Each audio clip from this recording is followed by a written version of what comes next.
یو ډله خلک په دې باور دي چې دین یوازې په جومات کې دی. بالکل غلطه خبره ده. باور وکړئ دغه خلک له دین نه هیڅ معلومات نه لري، ځکه دین د جومات ترڅنګ اصلي په نورو ځایونو کې دی.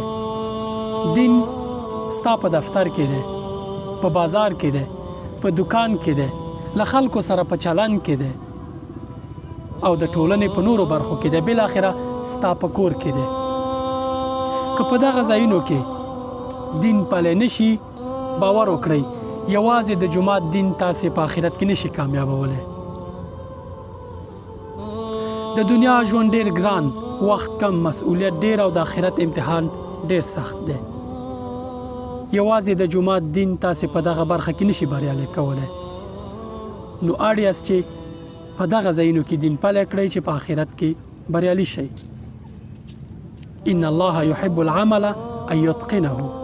الله تعالی هر هغه عمل خوښوي چې اخلاص پکې وشي، په پاک زړه، په ښه هوډ او په ښه اساسي ډول باندې ترسره شي.